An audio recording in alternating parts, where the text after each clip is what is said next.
Hello friend, स्वागत है आपका अपने YouTube channel GS study with Sahni में। हम देख रहे हैं जो आगामी परीक्षा होने वाली है जेल बंदी रक्षक की, उससे संबंधित प्रैक्टिस सेटिंग को हम देख रहे हैं। ठीक हो गया। इससे आपको काफ़ी मदद मिलेगी क्योंकि हम इसमें जो सिलेबस है, सिलेबस के अकॉर्डिंग ही हम इस प्रैक्टिस सेट को लेकर के आ रहे हैं। और इसके जो प्रैक्टिस सेट हैं यह आपको हमारे टेलीग्राम चैनल पे आसानी से उपलब्ध हो जाएंगे। टेलीग्राम का लिंक मैंने अपने डिस्क्रिप्शन पे दिया हुआ है, आप इस वीडियो के डिस्क्रिप्शन पे जा करके टेलीग्राम ज्वाइन कर सकते हैं। हमारे जो ग्रुप है, ग्रुप भी चैनल के नाम से ही हमारा ग्रुप का नाम भी है, तो उसको आप ज्वाइन कर सकते हैं। तो आज हम देखेंगे हिंदी भाषा का प्रैक्टिस सेट, जो प्रैक्टिस सेट चौथा प्रैक्टिस सेट आज आने वाला है, जिसमें हम हिंदी भाषा के जो इतिहास है इसको लगभग 99% कवर कर लेंगे। ठीक हो गया। यानी कि 1-2% हो सकता है छूट जाए, लेकिन हम 99% कवर कर सकते हैं। यहाँ से आपको कोई भी प्रश्न ऐसा नहीं होगा जो आपका छूटेगा। अगर हिंदी भाषा की के विकास से अगर कोई प्रश्न आएगा तो वहाँ से आपको कोई भी प्रश्न छूटने की संभावना बिल्कुल भी नहीं है। तो वीडियो में अंत तक बने रहिएगा, प्रैक्टिस सेटों को करते रहिएगा, इससे आपको काफ़ी मदद मिलेगी। और ये प्रैक्टिस सेटों के पीडीएफ आपको आसानी से टेलीग्राम पे मिल जाएंगे। आज हम देखेंगे हिंदी भाषा का इतिहास से संबंधित प्रैक्टिस सेट। स्टार्ट करते हैं। अगर आप लोग हमारे चैनल पे अभी तक नए हैं तो चैनल को सब्सक्राइब कीजिएगा और चैनल को ज़्यादा से ज़्यादा लोगों तक शेयर भी कीजिएगा। तो बात करते हैं हिंदी किस भाषा परिवार की भाषा है। ठीक हो गया। तो हिंदी किस भाषा परिवार की भाषा है, तो हिंदी जो है वह भारोपी परिवार की भाषा है। अब बात ये आती है, कभी कभी प्रश्न इसमें ये भी पूछ सकता है कि जो भारोपी परिवार है, ठीक हो गया, जो भारोपी परिवार है, इस परिवार के कितने प्रतिशत लोग भारत में हिंदी बोलते हैं, यानी कि भारोपी परिवार के कितने लोग भारत में निवास करते हैं। तो इस भाषा को बोलने वाले जो लोग हैं वह हैं 73%। ठीक हो गया। 73% लोग जो हैं वह भारोपी भाषा को बोलते हैं, भारोपी भाषा के अंतर्गत आती हैं। अब उसके बाद दूसरा प्रश्न है द्रविड़। अब द्रविड़ के बाद में जो भाषाई परिवार है इसका जो प्रतिशत है द्रविड़ का वह है 25%। ठीक हो गया। कितना है? 25% किसका है? द्रविड़ भाषा का है।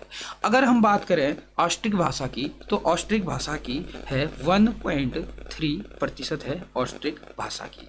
और अगर हम चीनी तिब्बत की अगर बात करें तो चीनी तिब्बती में आ जाता है 0.7% चीनी तिब्बती के लोग यहाँ पर भाषा बोलते हैं। ठीक हो गया। तो हमने इसका प्रतिशत के अकॉर्डिंग भी आपको बता दिया है, मतलब आपको किसी भी प्रकार से प्रश्न नहीं छूटने वाला है। भारोपी के 73% हैं, द्रविड़ के 25% हैं, और ऑस्ट्रिक के 1.3% है, और चीनी तिब्बती के हैं 7%। उसके बाद नेक्स्ट प्रश्न है, भारत में सर्वाधिक बोले जाने वाली भाषा कौन सी है? तो भारत में जो सबसे अधिक जो भाषा बोली जाती है वह बोली जाती है हिंदी भाषा। ठीक हो गया। अगर हम बात करें 2011 की जनगणना के अनुसार भारत में 43% लोग हिंदी भाषा का उच्चारण करते हैं, यानी कि हिंदी भाषा को अपनी मातृभाषा के रूप में इसका प्रयोग करते हैं। उसके बाद है हिंदी भाषा का जन्म हुआ है। तो हिंदी जो भाषा है, इस भाषा का जो जन्म हुआ है वह है अपभ्रंश से। ठीक हो गया। अब भाषा का क्रम अगर आपसे पूछता है तो सबसे पहले जो भाषा आती है वह आती है संस्कृत। ठीक हो गया। सबसे पहले जो भाषा आती है वह आती है संस्कृत भाषा। अगर हम उसके बाद करें, दूसरी जो भाषा आती है उसके बाद वह आती है पाली। ठीक हो गया। पाली। उसके बाद आती है प्राकृत, उसके बाद आती है अपभ्रंश। अपभ्रंश से ही हिंदी भाषा का क्या होता है? विकास होता है। ठीक हो गया। अपभ्रंश को ही क्या कहा जाता है? भाषा का बिगड़ा हुआ रूप ही हम इसको अपभ्रंश को कह सकते हैं। तो यहीं से क्या होता है? यहीं से हिंदी भाषा का जन्म होता है, अपभ्रंश से। उसके बाद है निम्नलिखित में से कौन सी बोली अथवा भाषा हिंदी के अंतर्गत नहीं आती है? तो हिंदी भाषा के अंतर्गत जो नहीं आती है वह नहीं आती तेलुगु भाषा। ऑप्शन डी इसका सही उत्तर हो जाएगा, क्योंकि तेलुगु जो है वह द्रविड़ भाषा परिवार की भाषा है और हिंदी जो है वह भारोपी परिवार की भाषा है। तो इसीलिए जो तेलुगु है वह हिंदी भाषा के अंतर्गत नहीं आती है। उसके बाद है हिंदी की विशिष्ट बोली ब्रज भाषा किस रूप में सबसे अधिक प्रसिद्ध है?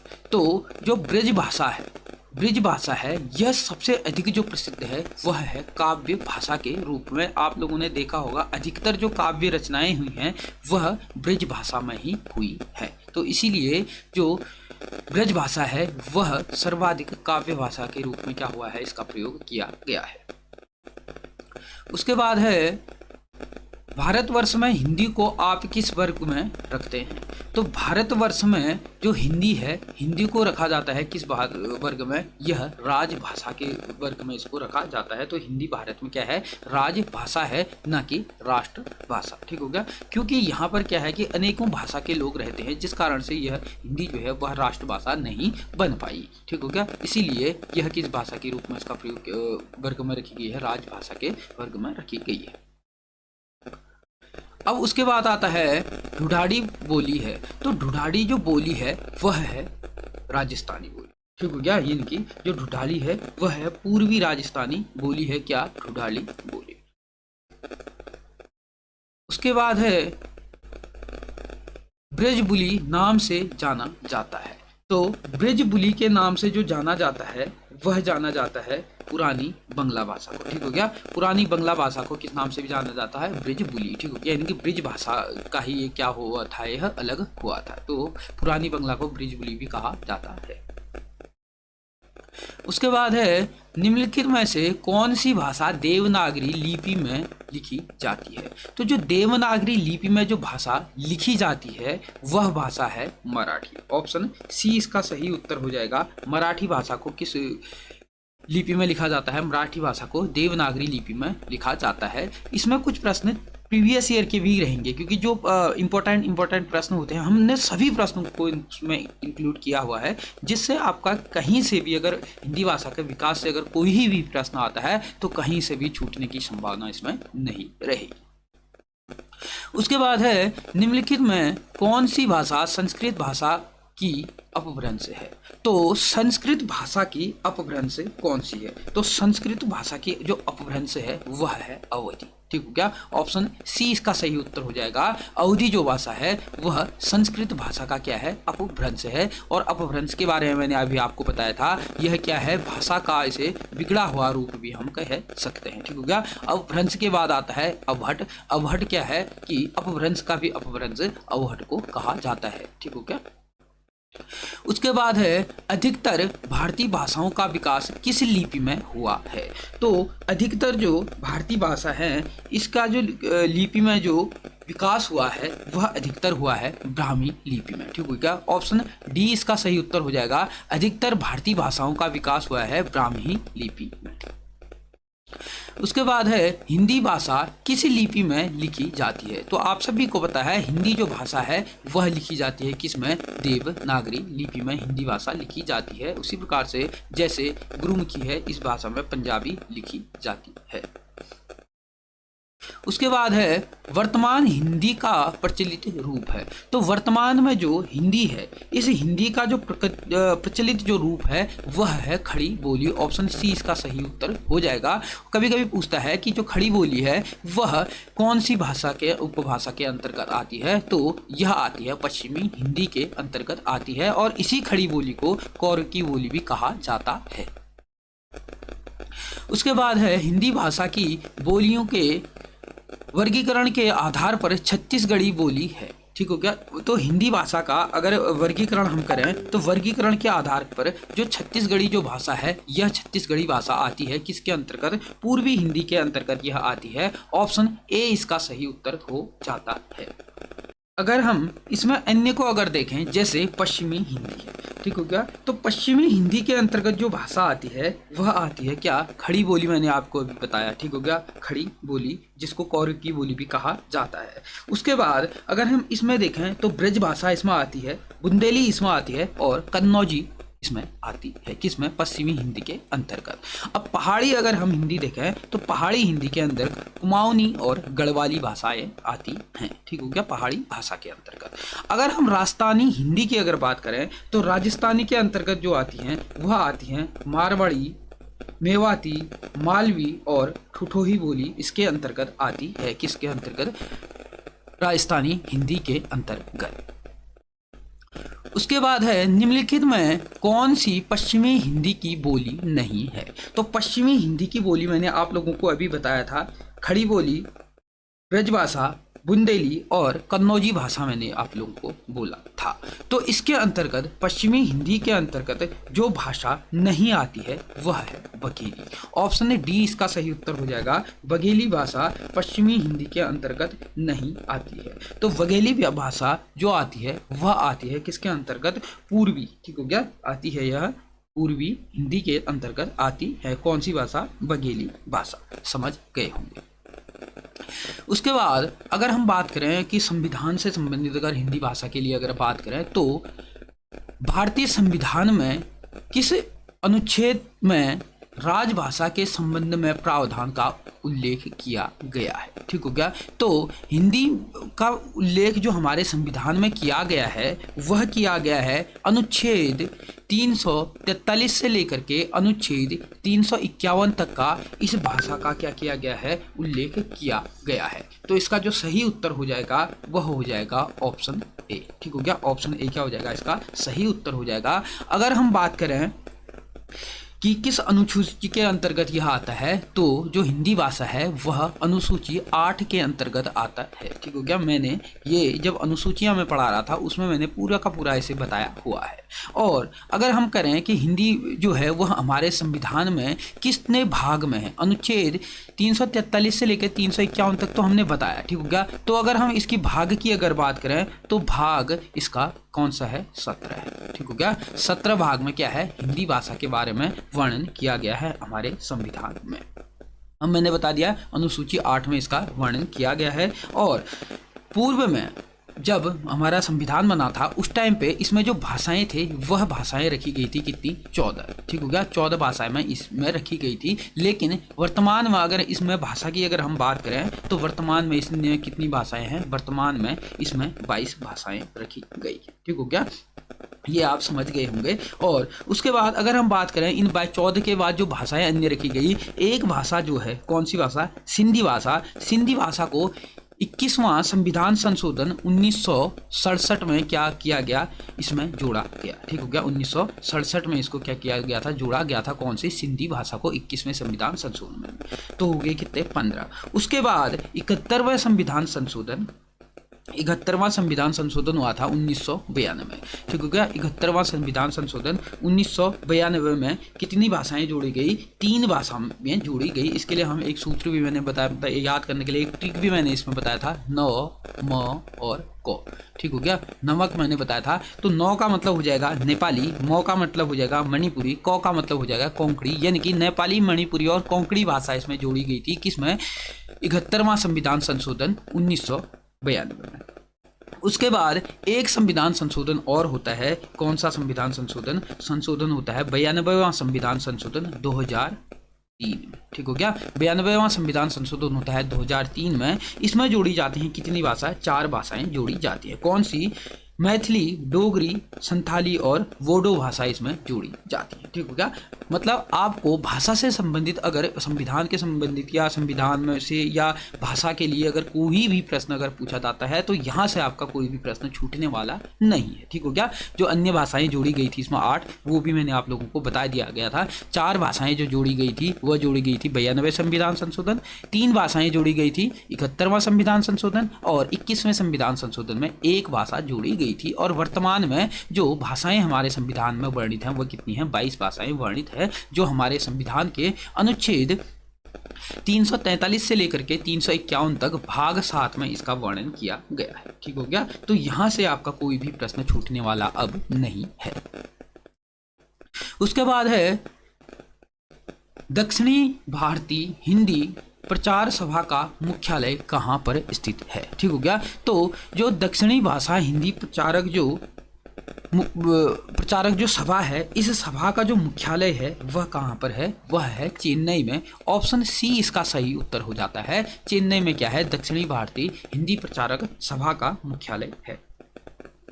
उसके बाद अगर हम बात करें कि हिंदी भाषा के विकास का सही अनुक्रमण कौन सा है, तो हिंदी भाषा का विकास मैंने बताया था, सबसे पहले क्या आई थी, संस्कृत आई थी, उसके बाद आई थी पाली, उसके बाद आई थी प्राकृत, उसके बाद आई थी अपभ्रंश, उसके बाद अवहट हिंदी। ठीक हो गया, तो इस प्रकार से मैंने आपको बताया था। तो अब देखते हैं इसमें प्राकृत, ठीक हो गया, प्रति प्राकृत अपभ्रंश हिंदी, प्राकृत अपभ्रंश हिंदी पाली, अपभ्रंश पाली ये भी नहीं है, ये भी नहीं है, तो इसका सही उत्तर हो जाएगा ए। ठीक हो गया, ए में है क्या, पाली। ठीक हो गया, पाली हो गया, पाती हो रहा है, ठीक हो गया, पाली हो गया है, पाली आई, फिर उसके बाद आई प्राकृत, उसके बाद आई अपभ्रंश, उसके बाद आई हिंदी, तो इसका सही उत्तर होगा। अगर पाली से भी पहले अगर पूछ देता है, पाली से पहले कौन सी संस्कृत थी, संस्कृत थी। ठीक हो गया, पाली से पहले कौन क्या थी, संस्कृत भाषा थी, उसके बाद पाली, प्राकृत, अपभ्रंश और हिंदी, इसका सही उत्तर ऑप्शन ए हो जाएगा।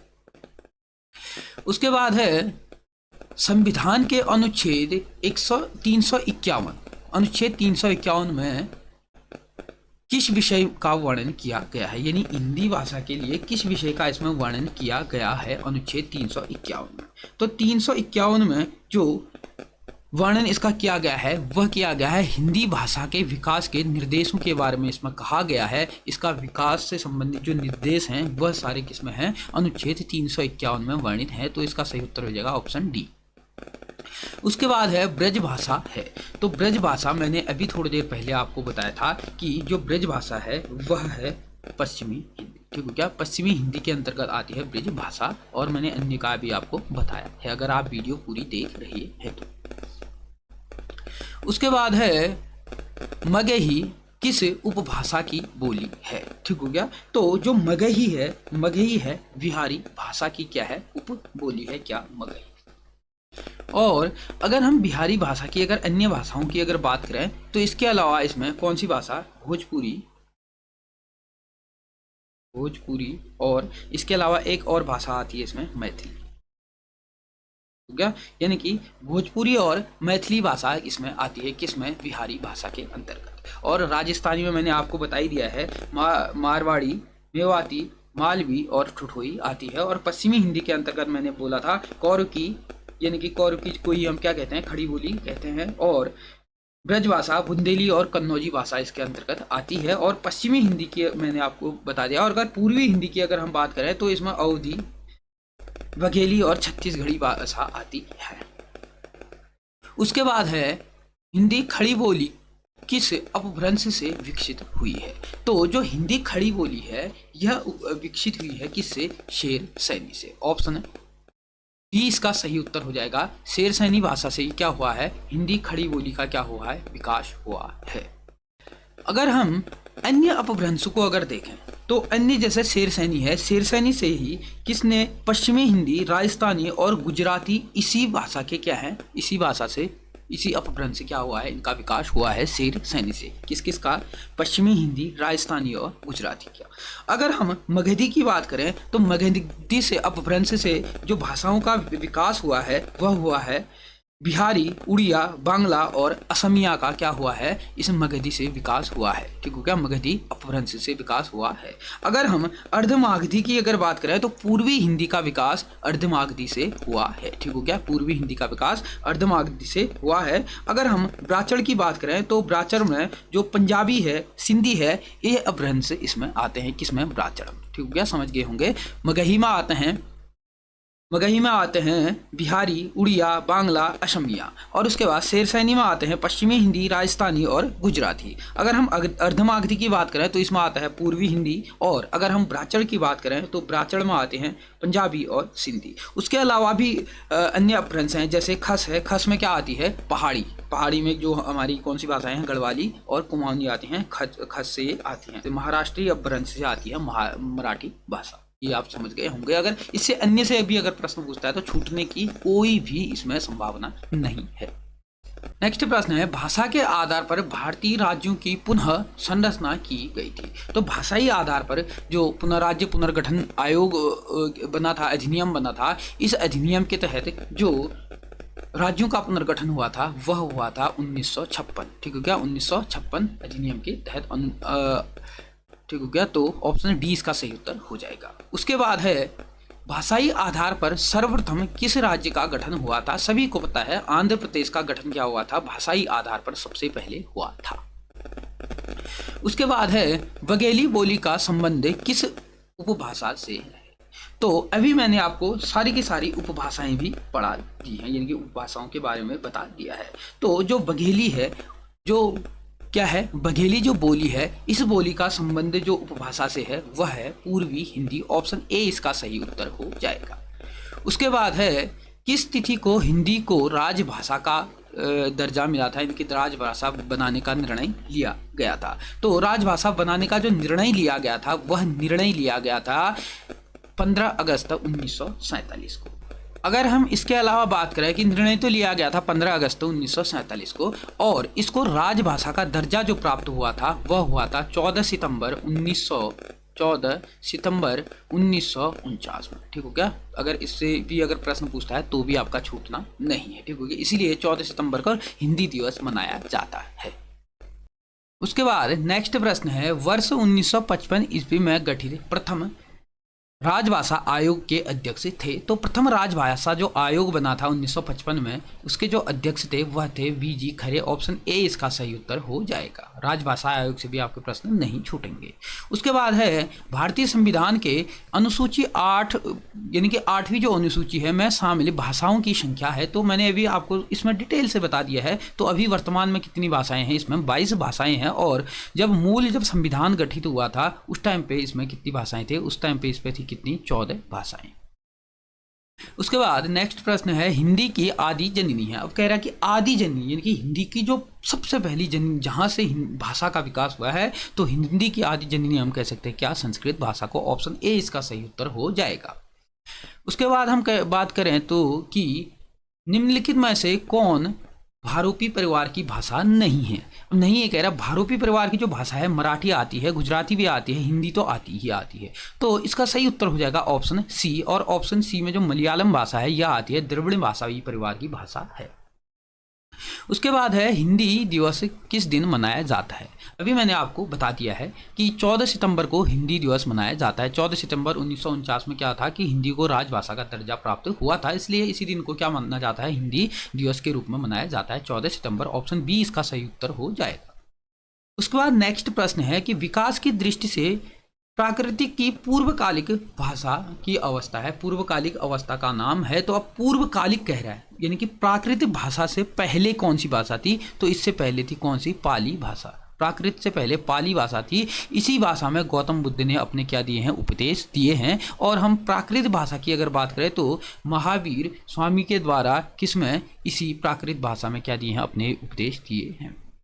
ऑप्शन ए इसका सही उत्तर हो जाएगा।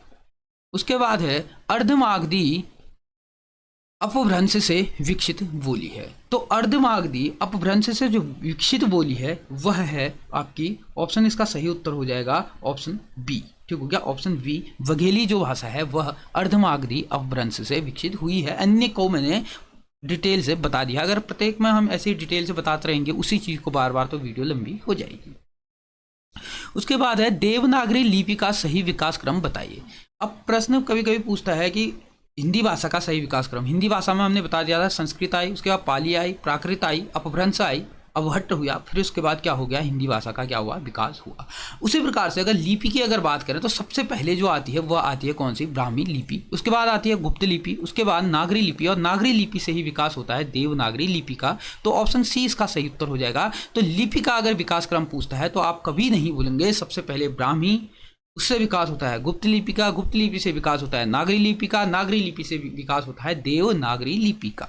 तो ये आप इतना समझ गए होंगे। तो कभी कभी ऐसे भी प्रश्न घुमा करके पूछ देगा कि देवनागरी लिपि का विकास किस लिपि से हुआ है, वहां पर आपका हो जाएगा नागरी लिपि से किसका विकास हो जाता है? देवनागरी लिपि का। अगर सही क्रम में दर्शाने की बात आएगी तो आप दर्शा लेंगे ब्राह्मी लिपि, गुप्त लिपि, नागरी लिपि और देवनागरी लिपि। अगर पूछ देगा नागरी लिपि से पहले कौन सी भाषा थी, तो कौन सी भाषा थी? गुप्त लिपि थी। अगर पूछ देगा गुप्त लिपि से पहले कौन सी लिपि थी, तो ब्राह्मी लिपि थी। ठीक हो गया? इस प्रकार से भी आप कभी प्रश्न नहीं छोड़ेंगे। ठीक है?